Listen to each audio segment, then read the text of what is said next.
Günaydın, merhaba diyorum hepinize. Dün bir paylaşım yapmıştım hikayemde. Sormuştum, sorular sizden, anlatmak benden diye.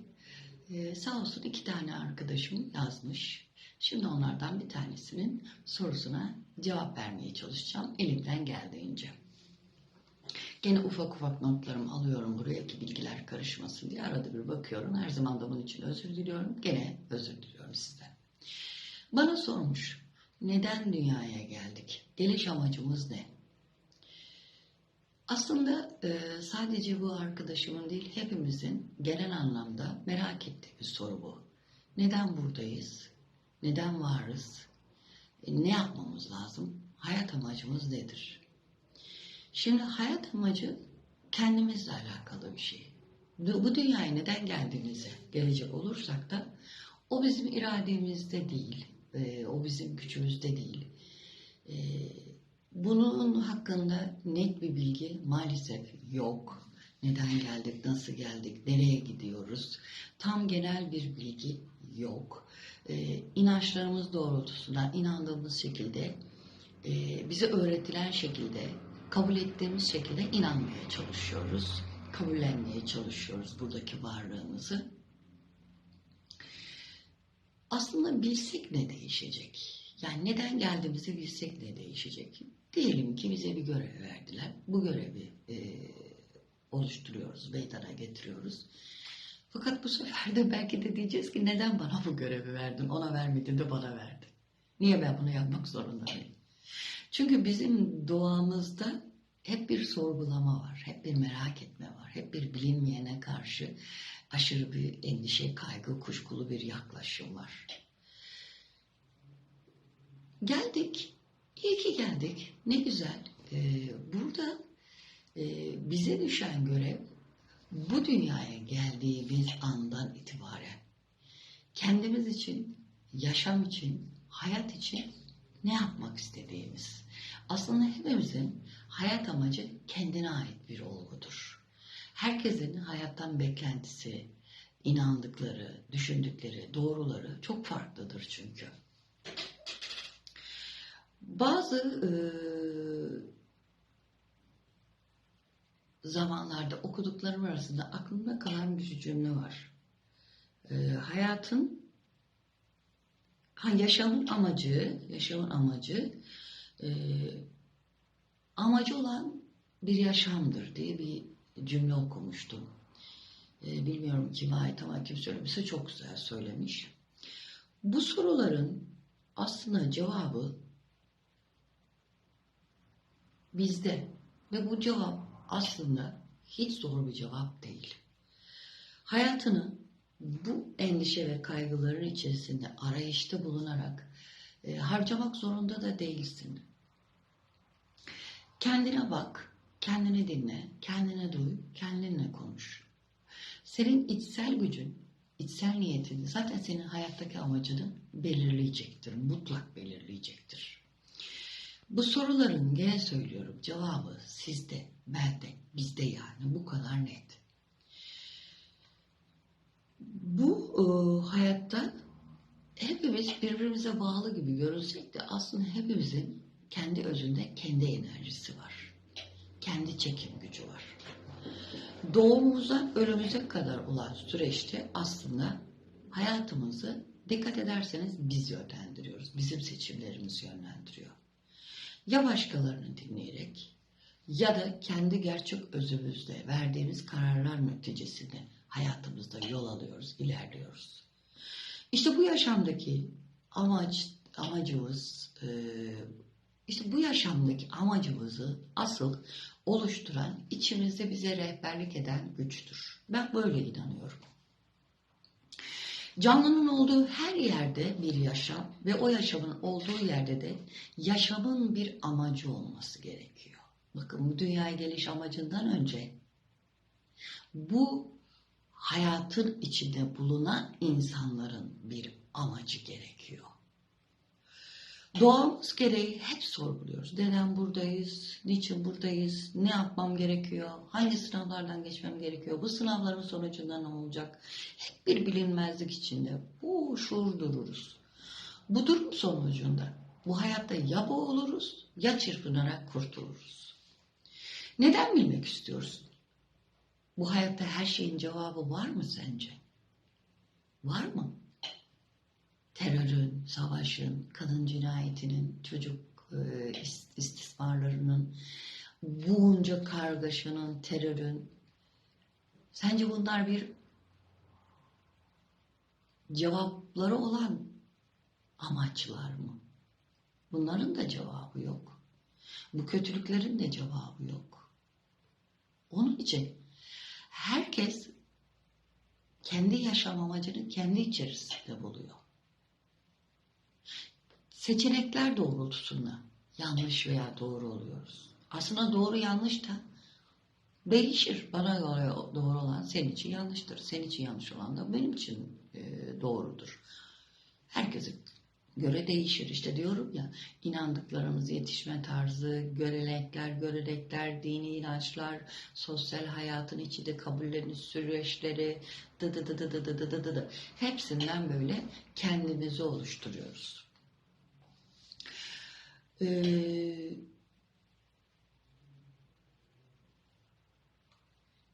Aslında bizim bu sorulara cevap hepimizin kendi içinde. Neden birileri bize senin şu görevin var desin ki? Biz kendi görevimizin farkında olup ne yapmak istediğimizi bilemeyecek kadar zayıf mıyız? Hayır, çok güçlüyüz. Bu hayatta bir amacımız olabilir. Hayata bağlantıyı geçebiliriz. Hayatın içinde kendimizi fark edebiliriz. Bu hayat için, bu dünya için, bu evren için, bu insanlık için, bu canlılar için çok güzel şeyler yapabiliriz. İlla bize biri, sen bunun için bu dünyaya geldin, bu dünyanın varoluşundaki amaç bu mu demesi gerekiyor. Neden böyle bir şeye ihtiyaç duyuyoruz? Bu neden biliyor musunuz? Aslında bizim burada dış etmenler karşısında çok kurallara ve söylenenlere hep inandırıldığımız için, hep inandığımız için, hep bir şeyin altında bir şey aradığımız için, hep sormak zorundayız, cevap almak zorunda olduğumuz için, hep birileri bir şeyi onaylasın, bize söylesin, bize yaptırsın dediğimiz için hep bu sorular içinde boğuşuyoruz aslında. Sen sor kendine, benim hayat amacım ne? Niye geldim ben bu dünyaya? Ne yapmam gerekiyor? Bulursun, inan ki bulursun. Sen bu soruyu kendine sormadıktan sonra sen hep dışarıdan onay almak ve birine sana sen bunun için dünyaya geldin demesi mi gerekiyor? Bence hayır. Kimse bana bunu demek zorunda değil. Ben ne olduğumu biliyorsam, ne olduğumu yapabilecek durumdaysam, kendi potansiyelim ve kendi sırlarımın farkındaysam ben hayat amacımı da kendim gayet rahatlıkla bulabilirim. Burada en önemli şey mutsuzluklardır aslında bize bu kadar soruları sorduran. Neden buradayım, niye buradayım, niye bu ailedeyim, niye bu işteyim, niye bu arkadaştayım, niye ben böyleyim, niye mutsuzum, niye uykusuzum, niye hayattan zevk almıyorum, içim çekilmiş gibi. Hep sorular, hop, bütününde tek nokta. Niye ben bu dünyadayım? Niye geldim ben bu dünyaya? Yaşamak için geldin. Nefes almak için geldin. Gülmek için geldin. Yemek yemek için geldin. Doğmak için geldin. Süreyi devam ettirmek için geldin. Geldin. Niye bu kadar çok soru soruyorsun? Geldin de burada ne yapmak istiyorsun ona bakacaksın. Bazen insanlar mutsuz olur. O işte çalışmaya zorlar. Bazen mutsuz olur. Oradaki o sohbet onu mutlu etmez. Yok, ayıptır. Gidemem. Yanlış anlaşılır. Zorlar kendini, oturur. Bazen mutsuz evlilikler vardır. Acı çeker. Evladım için, ailem için der, sabreder. Aslında bunların hepsi bizi bilinç altında çok kötü bir şekilde dibe götürüyor. Enerji vampiri oluyoruz. Kendi kendimizi emiyoruz, tüketiyoruz, yok ediyoruz. Bu sefer de buradan kaçmak için de Tekrar diyoruz ki niye geldim ben bu dünyaya? Buradaki amacım ne? Buradaki amacın sensin. Sensin. Ne güzel. Sağlıklı, mutlu, huzurlu. Geldin bu dünyanın keyfini neden çıkarmıyorsun? Sınırlı nefes sayını neden hiçlere harcıyorsun? Niye dolu dolu harcamıyorsun? Aldığın nefesin kıymetini bilmiyorsun. Neden hep soru soruyorsun kendine? Aslında mutsuz olduğun için soruyorsun. Mutlu olsa bunu soracak vaktin olmaz. Düşünmez. Hep bir arayış içinde olmaz. Aradığını bulursan eğer. Arayış içinde olmaz. Bir düşünün, çok mutlu olduğunuz işte. Çalışıyorsunuz, çabalıyorsunuz, koşturuyorsunuz, eve geliyorsunuz, huzurlu bir ortam, çocuğunuza hizmet ediyorsunuz, eşinize hizmet ediyorsunuz, büyüklerinizi ağırlıyorsunuz, ediyorsunuz falan filan. O kadar mutlu, o kadar haz, o kadar keyif içindesiniz ki. Bir de tersini düşünün. Mutsuz bir ev, mutsuz bir hayat, mutsuz bir iş. İçeride böyle şişip, sıkırıp, tıkınan bir hayat. Neden buradayım? Bıkkınlık, mutsuzluk, doyumsuzluk, hayattan tatminsizlik bize bu soruları sorduruyor aslında. O yüzden belki buralarda eşinin durumu iyidir, çalıştığın işte iyi para kazanıyorsundur ama her şey maddiyatla ilgili değildir. Burada manevi doygunluğu bulmak lazım aslında. İçsel huzuru bulmak lazım. O zaman inanın bana bu dünyaya neden geldiğinizin amacını da çok rahatlıkla bulacaksınız. Çünkü bu zaten sizin içinizde var. Bu yetenekle, bu potansiyelle doğdunuz zaten. Buradaki bilinç, buradaki zihin, bu semsert kafatasının içindeki inanılmaz çözülmesi zor bir makina. Her şey bize hizmet için bulunuyor aslında. Senin burada olman, benim burada olmam. Bu aslında hepimize göre değişir. Ben mesela kendimi anlatayım. Kendime örnek vereyim. Ben ailemle sohbet etmekten, oğullarımla vakit geçirmekten, sinemaya gitmekten, kitap okumaktan, müzik dinlemekten, sanatsal aktiviteleri maddi gücüm yettiğince izlemekten, gitmekten, dinlemekten, şapkalardan, takılardan, fularlardan inanılmaz enerji ve mutluluk alıyorum. Gözlük hastasıyım, çok severim. Kendimi mutlu edeceğim şeyleri keşfettiğim için yemek yapmayı çok severim. Özellikle fırında yemekler oynamayı çok severim. Ha bunun için de çok para harcamıyorum. Evdeki olan şeylerden kendim yaratıyorum. Kendim yapmaya çalışıyorum. Değişik şeyler deniyorum. O bana çok büyük mutluluk ve haz veriyor. Hep çocuklarım diyorlar gene şirin balcı spesiyal yiyeceğiz galiba. Umarım zehirlenmeyiz. Hiç kimse de zehirlenmiyor. Çok da güzel gidiyor yani bu iş. Çok keyif alıyorum, mutlu oluyorum. Yetişkinlerle konuşmaktan, gençlerle konuşmaktan, çocuklarla konuşmaktan inanılmaz keyif alıyorum. Öğrenmeye, paylaşmayı çok seviyorum. Anlatmayı çok seviyorum. Birilerinin hayatına dokunmayı gerçekten çok seviyorum. Akrabalarımı, dostlarımı, arkadaşlarımı çok seviyorum. Bademi, leydemi çok seviyorum, eşimi çok seviyorum, ailemi çok seviyorum. Yani sevgiyle beraber onlarla geçirdiğim her zamandan haz alıyorum, tatmin oluyorum, mutlu oluyorum, doyuyorum. O yüzden de sormuyorum neden bu dünyaya gelmişim diye. Tam tersi, iyi ki diyorum gelmişim. İyi ki gelmişim. O yüzden diyorum bu dünyaya ben bir kere geldim. Bir kere geldim bu dünyada gelip geçerken zamanımı, nefesimi yapabileceğim en güzel şeyleri ayırmayı seçiyorum diyorum. Evet en güzel şeylere kendimce, gücümün yettiğince maddi manevi.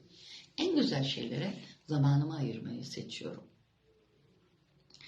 O zaman hep bana şey diyorlar sen Aslan burcusun iyi bir lidersin. Evet iyi bir lider oluyorum. İyi bir anne oluyorum, iyi bir eş oluyorum, iyi bir evlat oluyorum. İyi yeğen oluyorum, iyi dost oluyorum. İyi olduğum için herkesle iyi oluyorum. Enerjimi aşağı çeken, beni düşüren, ortam alan kişilerden uzak kalıyorum. Çünkü kendime değer veriyorum. Her zaman şunu söylemişimdir. Ben gözünün içine bakarak konuşamayacağım hiç kimseyle kahve içmem. arkasından konuşmak zorunda olduğum insanla asla zaman geçirmem. O yüzden de mutsuz olmuyorum. En ufacık şeyden mutlu oluyorum. Sokaktaki bir kediyi beslemekten, bir dostumla konuşmaktan, yeni aldığım bir kitabı heyecanla okuyup bitirmekten keyif alıyorum. Sosyal hayatta çok, daha doğrusu şöyle, teknolojik sosyal medyada çok fazla zaman geçirmiyorum açıkçası. Akşam her şey bittikten sonra bir saat oturuyorum, mesajlara bakıyorum, maillerime bakıyorum. Oradan dostlarıma yazışmam gerekenleri yazışıyorum. Çok fazla vaktim olmuyor. Çok da gereksiz yerlerde gezmiyorum. Bana faydalı olmayacak yerlerde de zaman tüketmiyorum. O yüzden o da beni mutsuz etmiyor. O da beni incitmiyor. O da beni kırmıyor. Bağlı olsun. Hayat amacım. Ben bu dünyaya iyi ki geldim. İyi ki bu dünyada bir şirin oldu. İyi ki ben oldum. Yaratılış olarak görevimin ne olduğunu bilmiyorum. Bunu bilmeye de asla gücüm yetmeyecek. Ama bu dünyada iyi bir insan olmayı seçiyorum. İnsanların hayatlarına dokunmayı seçiyorum. Onlarla insan ilişkilerini sohbet etmek, onlara faydalı olmak, onların bana faydalı olmasına izin veriyorum. İçsel enerjimi dinlediğim zaman, daha önce de söylemiştim, ticari hayatımda oldu. İçsel enerjimi dinlediğim zaman benim insanların hayatında kendilerini fark etmelerine, hayatlarında olmam gerektiğini öğretti dönüşümlerden. O zaman anladım ki benim yolum bu. İnsanların hayatına dokunmak, paylaşmak, dinlemek, anlatmak. Benim misyonum buymuş bu hayatta. Ticaret yaparken de böyleydim. Okulu işletirken de böyleydim. Eğitimin içindeyken, ticaretin içindeyken de böyleydim. Her türlü sıkıntılarına, dertlerine çok rahatlıkla bana anlatırlardı. Çok sağ olsunlar. Onlar sayesinde çok güzel gönül dostlukları kazandım. Çok güzel hayata dair bilgiler elde ettim. Hayatı öğrendim. Kendimi öğrendim. Kendimi geliştirdim. Kendimi keşfettim onlar sayesinde. Şimdi de diyorum ki daha ne olsun Şirin diyorum. Bir insana dokunmak, bir hayata dokunmak. Ben bunu seçiyorum. Benim hayat amacım bu. Bir cana dokunmak, bir hayata dokunmak, doğaya dokunmak. Her şeyin kıymetini bilmek, şükretmek, kendini sevip değer vermek, kucaklamak hayatı olduğu gibi, acısıyla, tatlısıyla, sevinciyle, hüznüyle, parasıyla, parasızlığıyla. Ben bu hayattan bir kere geçeceğim. Zamanımı en iyi şeylere yapmaya harcıyorum. Çünkü ben böyle mutlu oluyorum. Beni tanıyanlar çok iyi bilirler.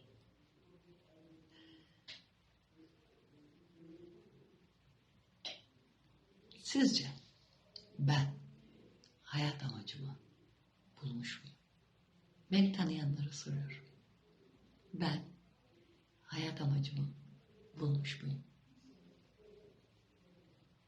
Hayatınızın amacı sizsiniz. Kendinize iyi bakın. Kendinize iyi davranın. İyi bir insan olun. Süreci iyi yönetin. Mutlu olun, haz alın, keyif alın. Mücadele edin, çalışın. Değişin. Değiştirin hayatınızı. Sevgiyle kalın. Hoşça kalın.